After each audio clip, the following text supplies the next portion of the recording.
All right, it's my pleasure to set the stage for the first ever Francee Fuller Legacy Award to be presented to a very worthy chapter member annually. First, I'd like to give you a little background on this inaugural award. In the summer of 2020, one of our founding crew, Lehigh Valley members, passed away very suddenly. Francee Fuller was waiting for a kidney transplant when she became ill, and within a week, she passed. We were all shocked and heartbroken because Francee was a huge part of what has made Crew Lehigh Valley so successful. The Legacy Committee, made up of past presidents, of which Francee was a key member, decided to honor her legacy with an annual award to be presented to a chapter member who most exemplifies Francee's extraordinary character. Maureen is going to tell us more about the unique qualities of our 2022 recipient in a few minutes. Most of you know, oh my God, I don't know why I'm so much, I'm so sorry. Most of you know the past presidents for their work on our annual legacy event, our Legacy Summit. Every year they organize an incredible event, and they did again this past October. I'd like to take a minute to introduce these dedicated crew members who are here today to celebrate their good friend and crew member, Francee Fuller.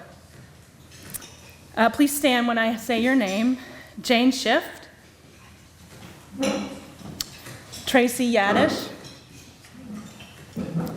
Kristen Holmes, Krista Craftishan, Pam Morris, Kate Zayat, Maureen O'Mara, Adrienne Kwiatek, she couldn't be here today, Marie McConnell, and Sandy Coons. Thank you, ladies, for all you do for our chapter, and especially for establishing this award on Francee's behalf.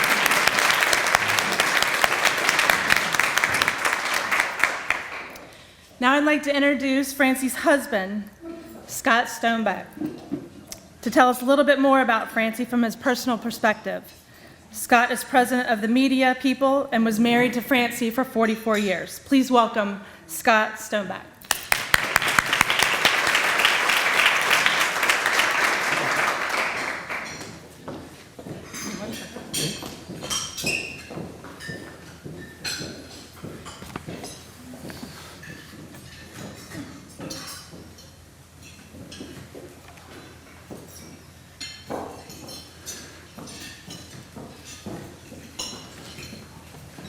Okay, thank you.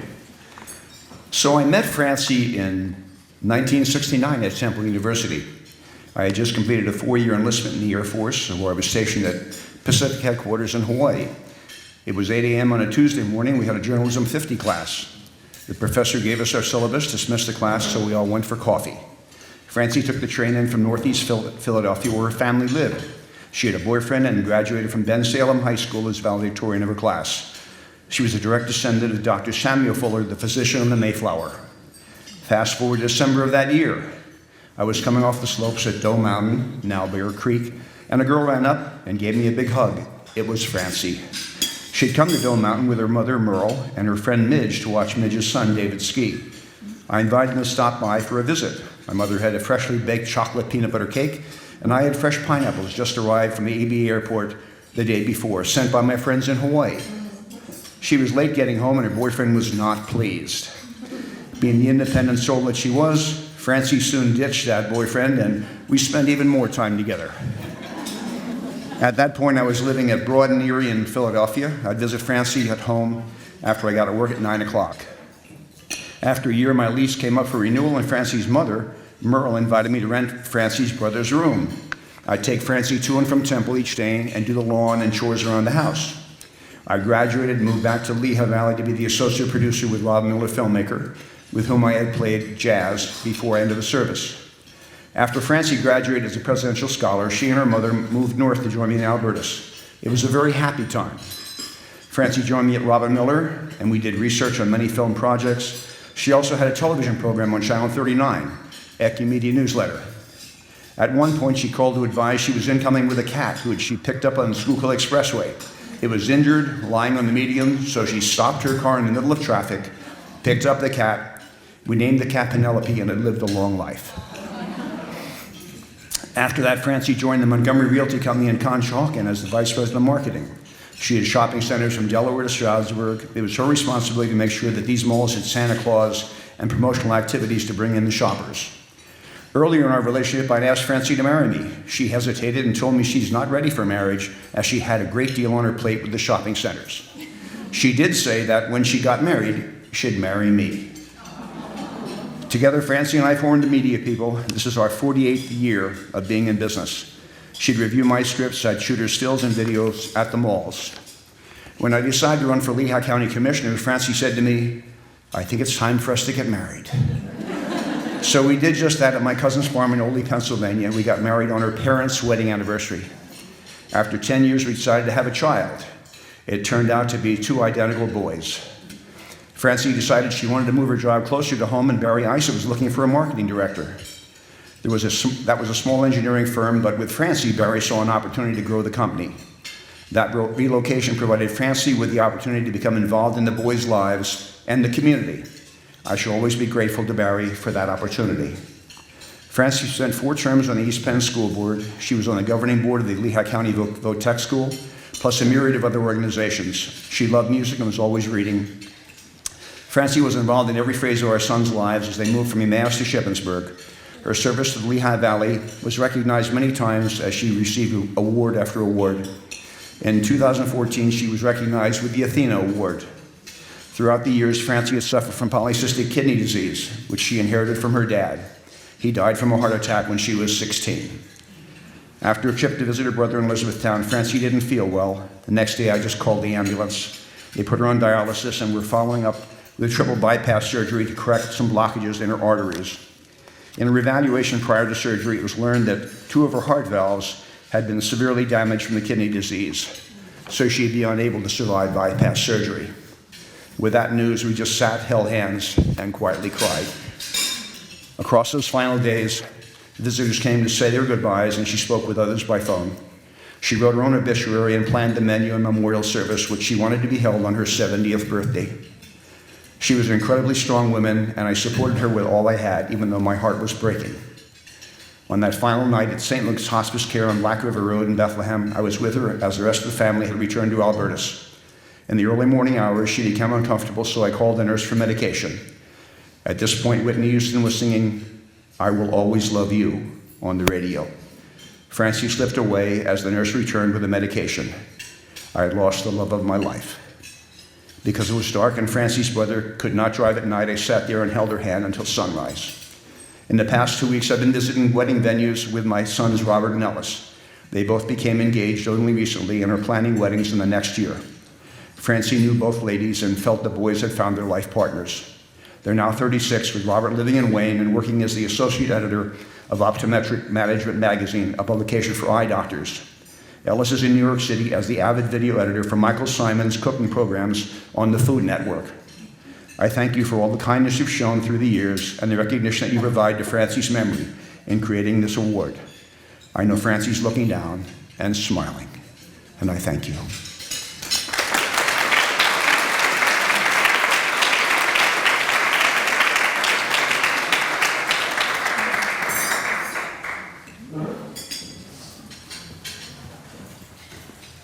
Yeah, good morning. I'm Kevin Campbell.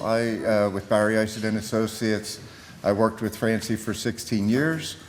For most of those years, I was Francee's direct supervisor. But to use Francee's final words to me in the hospital, she grabbed my hand and she said, "We were a team." And we really were. So I want to congratulate Carmen on this wonderful award. And I want to thank Crew for this wonderful honor for Francee. And knowing Crew and the people in Crew and knowing Francee, there was probably some pretty tough criteria to meet to get this award, right? I would think so, right? You probably had a long list of criteria. I was not part of putting that together, but knowing Francee, I came up with some of the things I would think would be the criteria. So the first one would be extreme professional etiquette. okay? There was nobody, and this again is Francee's words, more charming than Francee. And she would use those words. We'd be coming out to an event like this, and we'd be walking in, she'd say, "Now let's go in and be charming." And when I joined Barry Isid and Associates, I was very new to the industry, relatively new to the area, and I used to call Francee my agent. And she would tell me where I was going, she would tell me what I would wear, and she would tell me who I should meet when I was there. And she, for a very long time, was the face of Barry Isid and Associates. You could not have a better ambassador than Francee. And even up until I was now the president of Barry Isid, and I would go to events, and I wouldn't say, "Hello, I'm Kevin, I'm the president of Barry Isid." I would say, "Hello, I'm Kevin, I work with Francee." And that opened up every discussion because, "Oh, Francee's wonderful, I love Francee." So the second criteria, I would say, would be endless energy and passion for the cause. And that, she was always 10 years older than me, and I never had the energy she had and could not understand where she got the energy and the passion. For a very long time, she was our marketing director, our marketing team. She was our only marketing person. And she never missed a deadline. And again, to use Francee's words, she delivered. And I don't think it mattered what you asked, who asked, whether it was crew, and you know it, right? If you asked Francee to do something, it got done. And whether it was crew, whether it was East Penn Chamber, whether it was the Votech School, and whether it was the school board, where, I mean, if you wanted to see Francee's passion in action, it was the school board. And the politics of the school board was as nasty as our politics are today. And there's 9 people on the school board, and Francee worked diligently to get elected 4 times. And not only for her to get elected, but for all of her friends to get elected. So she would get 5 people and a majority on that school board. And she was successful. You know, she had the passion and the energy. The last one I put here is integrity of character. And you know, at Barry Isid and Associates, we're all about culture and values. And Francee was really the person that set the tone for that. We've now been at Best Places to Work 11 years in a row. And I remember when the Morning Call first introduced that program, sitting at Francee's desk and Francee saying, "I think we should go for this." And so she really drove our culture, and a lot of the community activities we've done throughout the years. And there's a book by Henry Cloud called Integrity. And in the book, Henry Cloud defines integrity as the courage to meet the demands of reality. And if you wanted to see someone courageous, it was Francee when she knew what was going on. And I remember her telling me, "I'm not afraid to die." And she died with courage and grace. So once again, thank you, Carmen, and thank you, crew.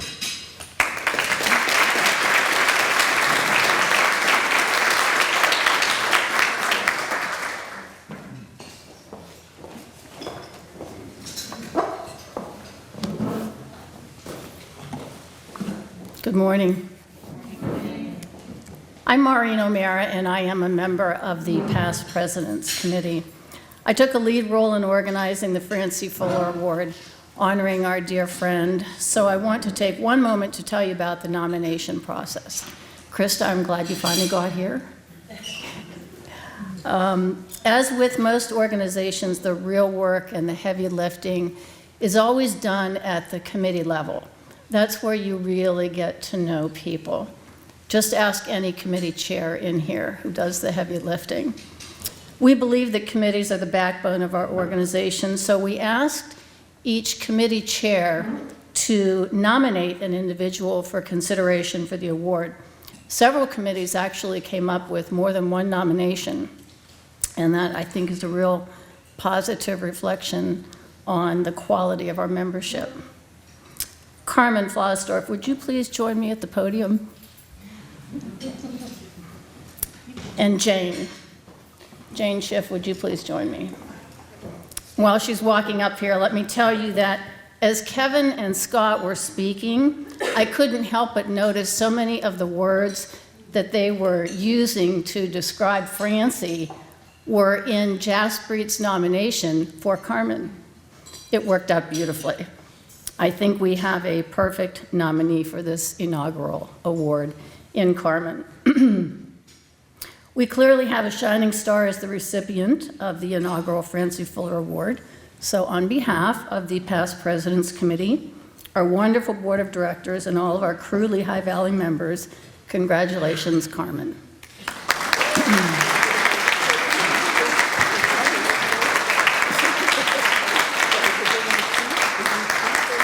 Would you like to say something? Sure. That's the right answer. Hi. Brought a tissue. It's okay, revolving problem. Yeah. Thank you. Thank you, first of all. Maybe I'll just tell the story of how I met Francee. And so I joined crew in 2019 at the very end, around this time. So I was one of those early birds that had the membership for 2020 and joined just a little bit before 2020 started. And it's crazy to think that that was just 2 years ago, right? Or 3 years ago? When I look around the room, I see a lot of faces and a lot of friends. And I feel so deeply connected to many of you that I feel like I've been in crew for 30 years, not just 2. Some of us feel that way too. Yeah. So my first event, I guess, that I attended as a member, new member, was this annual meeting. It was actually in the other room over there where it felt really cozy and beautiful. And so I came, and at that time I knew Julie Maycomb, who brought me to crew, and I knew Julie P.S. I had met once because Julie said that I should co-chair something with Julie P.S. So I said, sure, sounds fun. So I came to the annual meeting over there. I registered, and I stood in the door, I remember, because I didn't know anybody. And I don't know how long I was there for, but Francee came to the door, took my hand, and took me in the room, sat me next to her at the table, at her table, and made me feel amazing and very welcome. And that really is who Francee was, and I'm very, very humbled to be here today in this spot. Thank you very much.